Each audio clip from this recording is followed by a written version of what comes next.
So I want to talk about how we actually create better cities for ourselves. And as part of that, I believe that cities essentially are like people. People have minds, and therefore if we want to design a better city, we actually have to think about how do we design a better mind for that city. So it's how we actually understand people and cities together that enables us to create a better world. So the first thing we have to remember is actually that cities are people.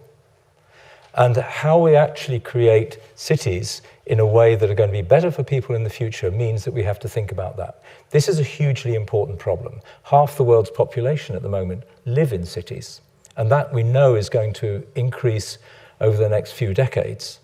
So we have to create these worlds because we're going to be dealing with an awful lot of people, and how do we actually make sure they have a better quality life in the future?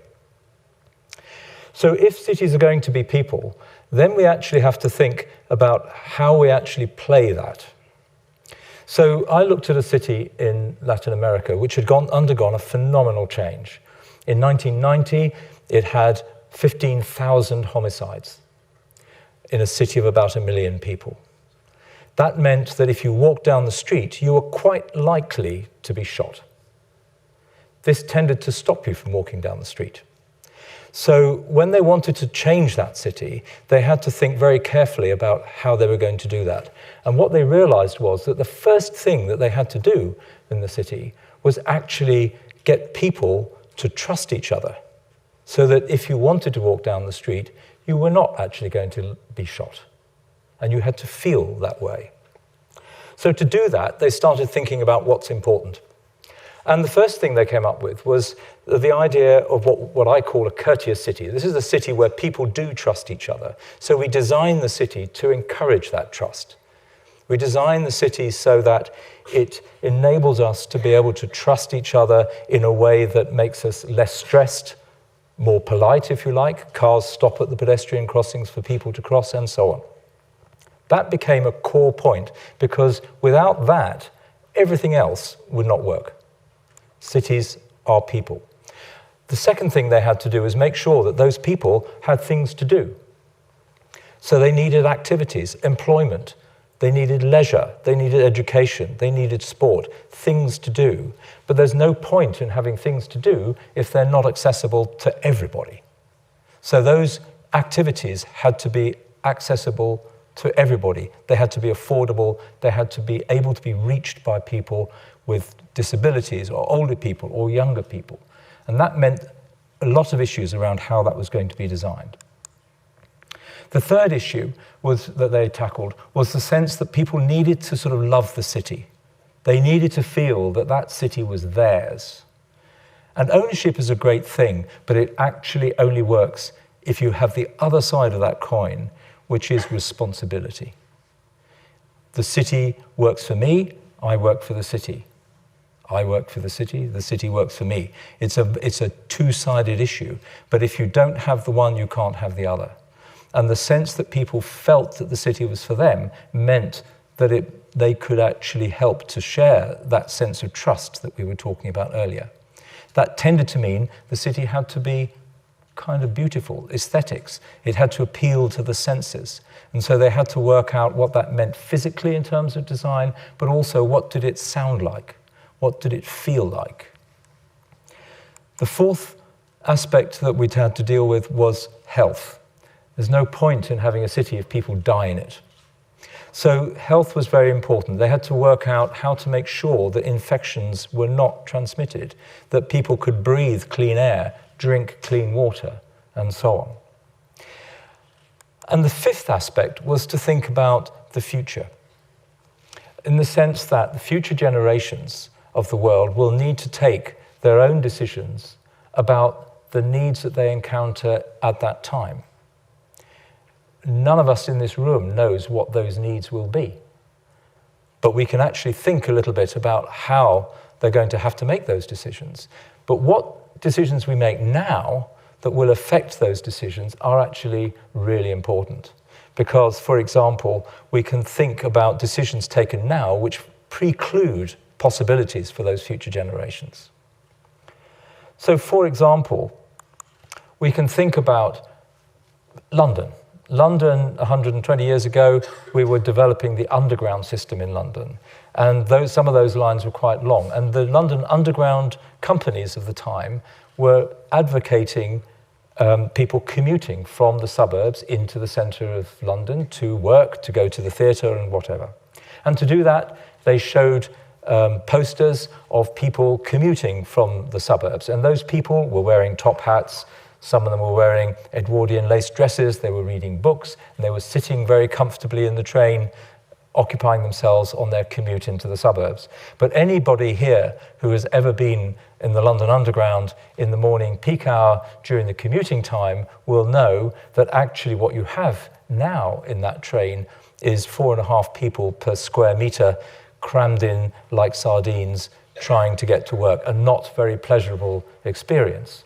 So was the design decision taken in 1900 about those trains wrong for today's trains? Well, perhaps some were. But really what we have to think about is the decisions that we take now, are they going to have the same kind of effect in 100 years' time? And that is really important because actually if we're trying to make better cities for the world, actually most of the cities in 100 years' time already exist. And we will be designing for cities and trying to include in cities new ideas maybe, or repairing old ones that actually are predated by the city that already exists. Another example from London was 150 years ago in the Victorian era. A lot of people were dying, thousands of people were dying every year in London because of cholera. Cholera happens because of the mix of foul water and clean water. So you're drinking foul water.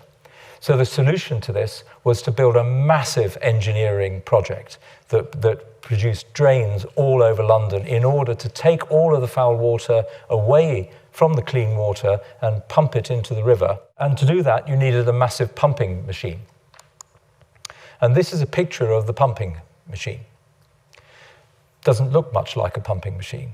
Actually, it's a kind of celebration of huge level of Victorian engineering. A massive engineering project with a massive sense of importance. And it's a kind of cathedral, if you like, in the 19th century, showing how important it was to have these kind of very large-scale city projects. But actually, what they're really talking about there is that massive project actually was a result of lots and lots of tiny things happening. Every time somebody went to the toilet and flushed the toilet, they were putting foul water into the system, and that's what had to be engineered out. But people still had to go to the toilet. And therefore, we actually have to convert those little tiny actions into a big project so that we can actually solve the city's problem. But we can look at that problem the other way around. Today, we have in the UK, around 27 million cars. That's a lot of decisions people have taken to buy a car, but also decisions taken to drive it. Every time somebody turns the key in the ignition of their car, they are contributing to the worsening of climate change. That tiny decision to go to the supermarket suddenly becomes a planetary problem. So a small action can become a very big problem that needs solving. And actually, in the case of climate change, that big problem is only going to be solved by changing the small ones. So we actually have to start to think about how those small actions leading to a big problem can actually be solved. And what we've seen then is this idea that actually there is a bit of a link between big and small. Small actions lead to a big project, and the big project needs small actions in order to resolve itself, and therefore we can go around this kind of circle all the time. And if we actually think about that, it means that we have to think a little bit about small. Engineers, I come from an engineering department. Engineers love big, especially civil engineers. But actually we need to think about small. And it turns out that actually the human brain, and remember we're talking about minds here, the human brain is actually pretty good at small. So let's have a think about small. So we can do an experiment. Actually, we're not going to do the experiment here. This really is an experiment you can do at home. In that experiment, you need to take a book and read it. And while you're reading that book, close your eyes, turn your head a little bit to one side or the other, open your eyes very quickly and close them. Just like that. That's it. Very, very simple. You can turn your head back, open your eyes, and then think about all the things that you saw during that small kind of reverse blink. That would have lasted about 200 or 300 milliseconds. And you'll start to get tired of writing down all the things you saw, the images, the objects, the colors, and so on.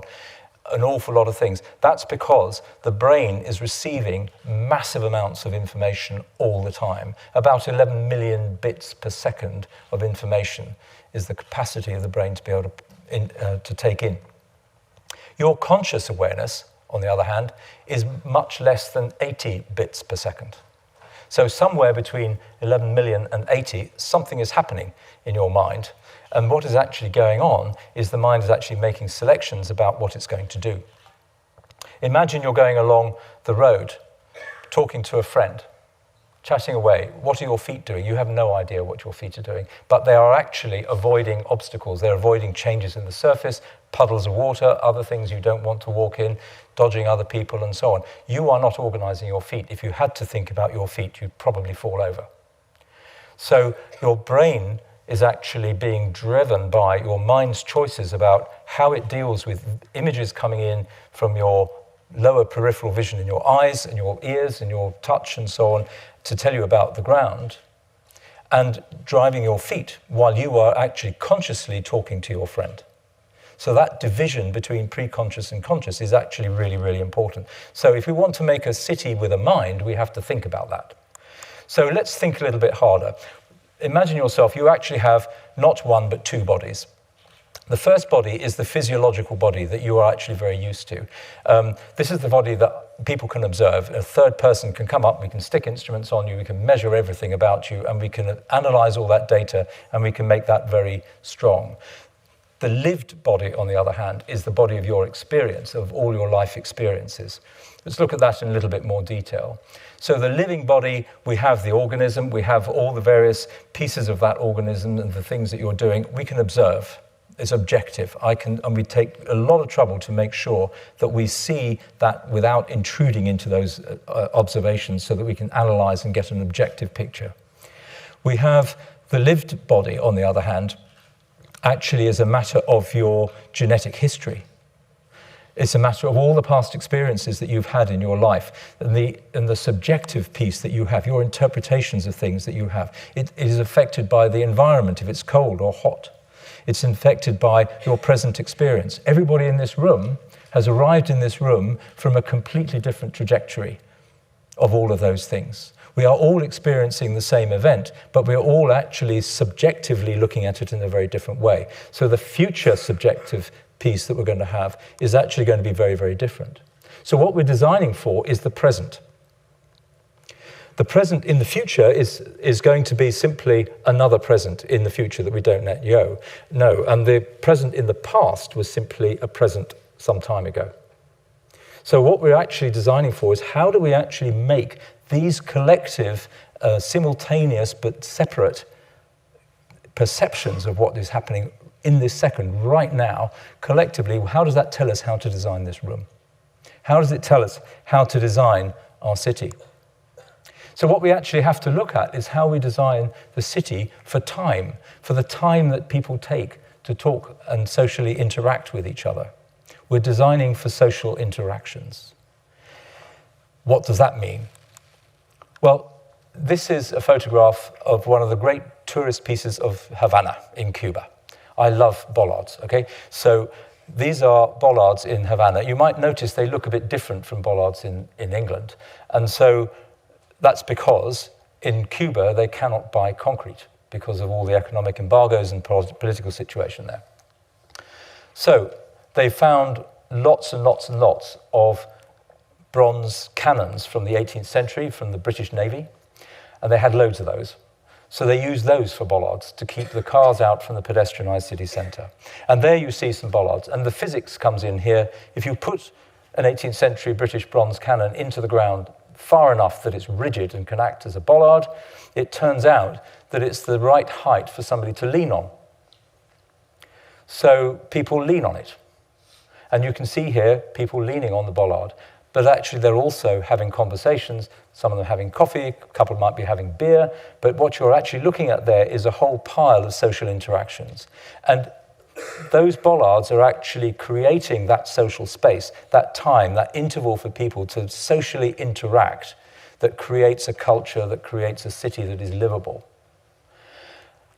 When we then look at our city with all those characteristics that we looked at earlier, what we're actually seeing is that city with the people in the center, we have to design for those people. Those 5 aspects that we talked about earlier, they're not things like housing, transport, environment, etc. They are actually what we want the city to be like and what we want us to be like when we're living in it. And that creation of social interactions is how we actually build that. And to create those social interactions, we have to think about how our mind makes those choices between all those data coming in and going out that we were talking about earlier. It's how the mind works that makes that work. So what we're designing for when we want to make a city to be like people, we actually have to create the city's mind. And that is why I think cities are people. Thank you very much.